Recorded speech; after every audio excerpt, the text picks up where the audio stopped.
What is the success of security forces in counter-terrorism operations, particularly operations against these terrorist organizations? Security forces have been very successful in containing these terrorist organizations. So far, more than 1,700 terrorists have been killed. Having said that, the most important terrorist organization has been BLA Majid Brigade, which has been banned by the US, by the UN and other international community, including China. They have been effectively contained and neutralized. They have a basis in Afghanistan, supported by the Afghan Taliban, but again, through hot pursuit, counterterrorism forces are after them, and they are even eliminating their leaders. How active is this Indian link in Balochistan? Whether it has been reduced or it is still effective, to what extent? One estimate suggests that $1 billion is spent in Balochistan per year to finance these operations against the state of Pakistan, and another $1 billion has been spent in KP on the forces like TTP and Hafiz Gul Bahadur. What is the status of CPAC-2 in Balochistan, and how this CPAC-1 and CPAC-2 is going to benefit the youth of Pakistan in Balochistan? Recording project has been financially closed, which is a success story. By 2028, they will start doing production, and Balochistan's share is going to be $1 billion only in revenue for the province of Balochistan, and the jobs creation is more than 20,000 over the next 5 years.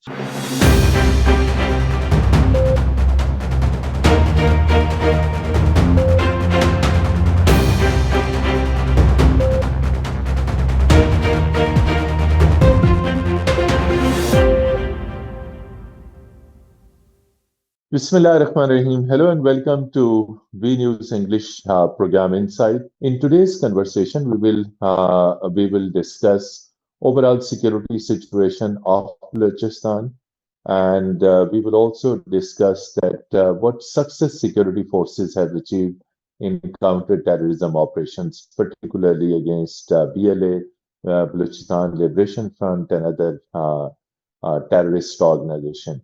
And in today's conversation, we will also discuss, since Balochistan is the major recipient of China-Pakistan Economic Corridor, what impact of this CPAC is on Balochistan, and this project has created how much opportunities for educated youth of Balochistan. To discuss this all, we are fortunate to have with us a very senior Baloch politician, Mr. Achakzai. He has been in Pakistani Parliament, and in addition to this, he has been in provincial cabinet of Balochistan as well. He is regarded as very senior Baloch politician.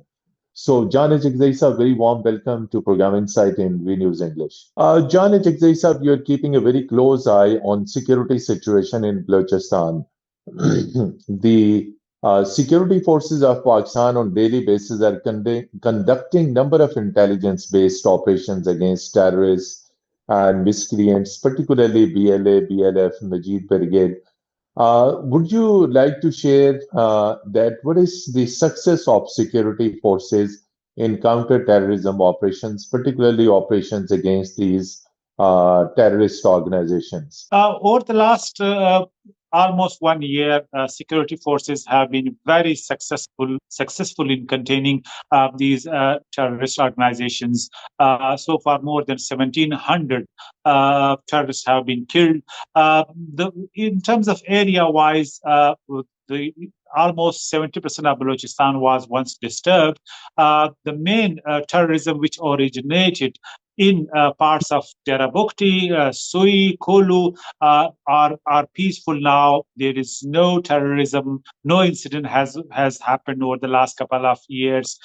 Then moving on to Chari and Noshki districts, they are on the border with Iran, where the famous Recordic project has been launched. The insurgency, the terrorism has been neutralized effectively. There has been a zero incident this year, which is again the success of Pakistan's counterterrorism strategy.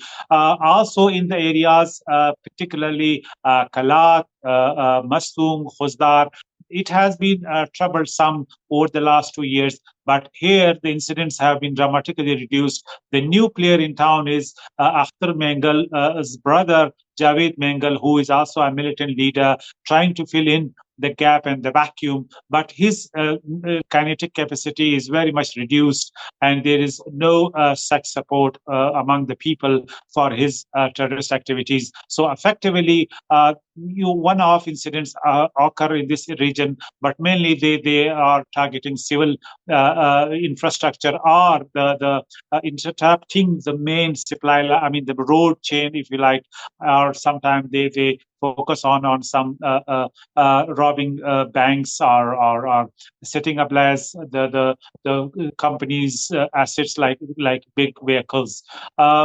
The most important part is now the Makran belt, which is again close to Iran.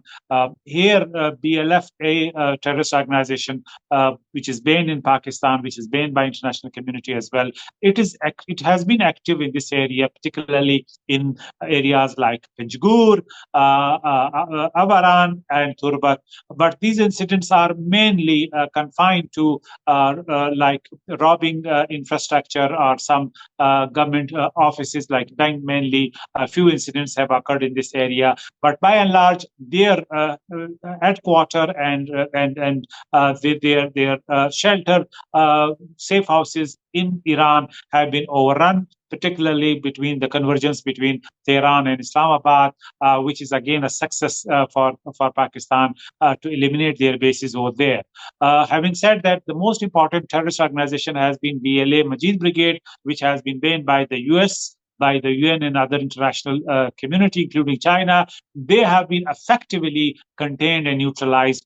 They have a basis in Afghanistan, supported by the Afghan Taliban, but again, through hot pursuit, counterterrorism forces are after them, and they are even eliminating their leaders. So by and large, it is Balochistan's, this terrorism is on its last throes, and thanks to the efforts of counterterrorism forces, Pakistan is succeeding to smash this Indian subconventional warfare against Pakistan in Balochistan. So, Achakzai Sab, you have said that as far as BLA and Majid Brigade, after declaring them as a terrorist organization from US Department of State, there is significant decrease and their backbone has been broken. You have also mentioned Indian link into these terrorist organization. I would like to specifically ask, how active is this Indian link in Balochistan? Whether it has been reduced or it is still effective, to what extent India is supporting proxies via Balochistan, via Afghanistan against Pakistan in Balochistan? Well, the Indian non-conventional interference proxy war, what we call it in a common parlance, has risen over the last probably 2 years. We have seen increased activity in Khyber Pakhtunkhwa by the TTP. We have seen incidents last year in Balochistan. They have used the landscape not only of Balochistan but also across the border through Chabahar port, and now they have penetrated in Afghanistan after the Taliban taking over, and their bonhomie between Kabul and Delhi.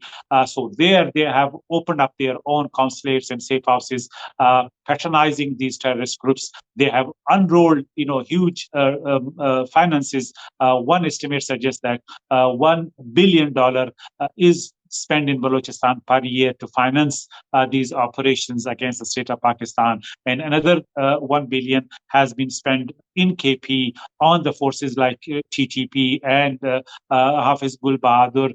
Basically, they are recruiting their handlers in Afghanistan. So that sort of amount is good enough to maintain low key terrorist activities in half of Pakistan. This is all from India?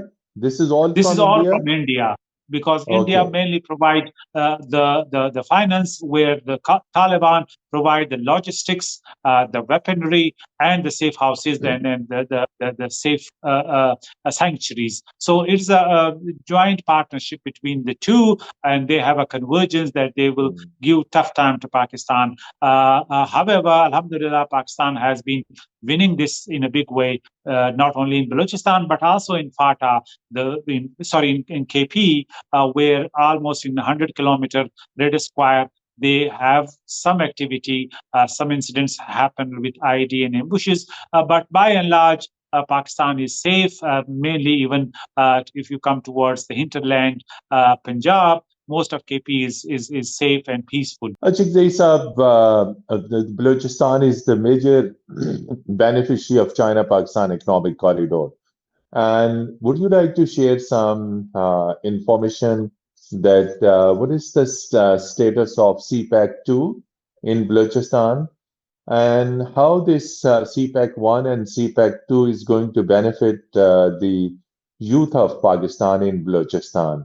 So, what will be the benefit to the educated youth who resides in different cities of Balochistan province? What will be the benefit Well, I mean, to the CPAC has its positive effects directly and indirectly. Directly, it created jobs when we have this Govt port up and running. It has increased its capacity. It's not yet full capacity as Karachi's port, but it is on its way because we really want to see a new transit route coming up, connecting Pakistan with Central Asia through China, and also Chinese product going to Middle East through Govt deep sea port. So this is a huge prospect, and we see unrolling its benefit very soon. Secondly, the net effect has been foreign investment. Look at the mineral investment, particularly the Recordic project. Recordic project has been financially closed, which is a success story. By 2028, they will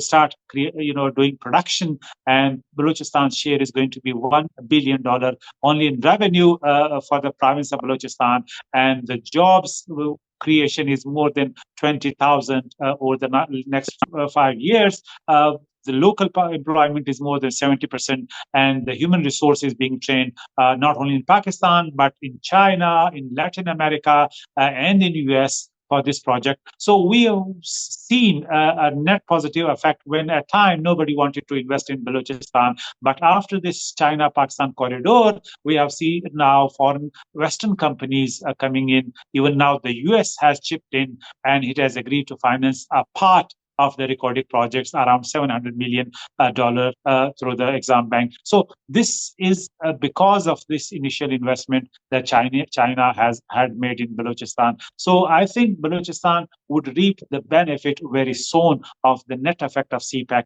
and of course the Recordic project, which is a major international game changer in this region. Achakzai Saab, this Chief of Defense Forces and Chief of Army Staff, Field Marshal Asim Munir, while addressing the newly structured Defense Forces Headquarters Thai Services, his address was quite significant. He gave a clear message to Afghan Taliban because Afghanistan territory is being used against Pakistan, as you mentioned, that there are major terrorist attacks on KP and in Balochistan.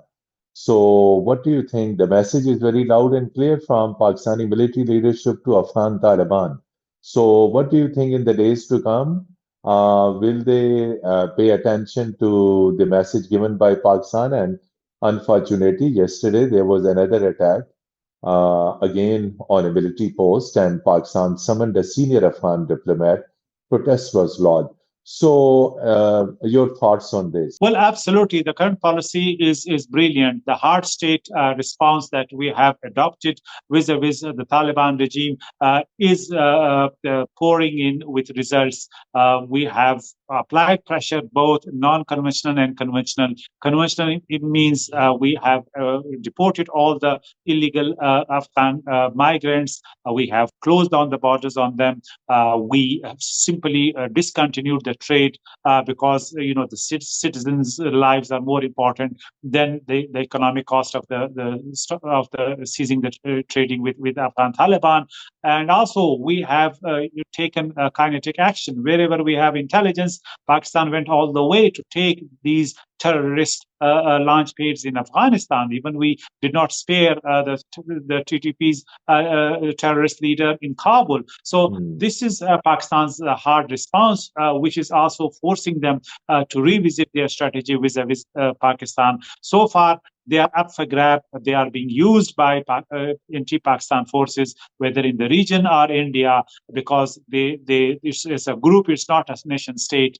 They still think that they are the same tribal, mountainous rebels attacking the state. So with that mentality, they simply vying for their influence and power by getting funding from India, CIA, and everybody who is available to rent them out. So that's their nature and character make them unpredictable. So as long as Pakistan is hard and Pakistan is tough with them, they have to eventually break in and accept the real concerns of Pakistan and substantially and in a wholesome way have to address Pakistan's concern. No terrorism from Afghanistan. That's what Pakistan is after. Otherwise, if they don't change their behavior, Pakistan's option will be regime change in Afghanistan as a last resort for its national security imperatives. So there could be regime change also in Afghanistan. Lastly, I would like to say, other than these whole kinetic operation, there is another front, that is war of narrative. And Pakistan's narrative in the war against terror, whatever is situation in Balochistan, you described it, that there is war against these all terrorist groups. America has accepted Pakistan's viewpoint and declared BLA as a terrorist. Keeping in view these all, how Pakistan's narrative in war against terror in Balochistan and in KP is heard by international community, and locally, since you're sitting in Quetta, how people in Balochistan are viewing this Pakistan's state narrative? Well, I think Pakistan has come all along to improve its prowess in terms of narrative building and also in terms of cognitive warfare, whether it was Morkai Haq with India or the Taliban's propaganda or the terrorist organizations' narrative in Balochistan. The state is winning in a big way because as you said, the war is our narrative as well. And in the past, we have been a victim of narrative. But now this cloud has risen, the prowess has improved. Yes, it leaves more work to be done. However, as we say that the five domain capability also include the narrative, the information operation, the cognitive warfare. So I think Pakistan has been, a major success recently, and also we are working on that. I think it is going to be a huge success down the line, and that is the way forward to continue. Thank you so much indeed, Mr. John Achakzai, senior politician and political analyst. Despite your very busy schedule, you spared time and participated in our program Insight in V News English. And dear viewers, till our next program, goodbye and Khuda Hafiz.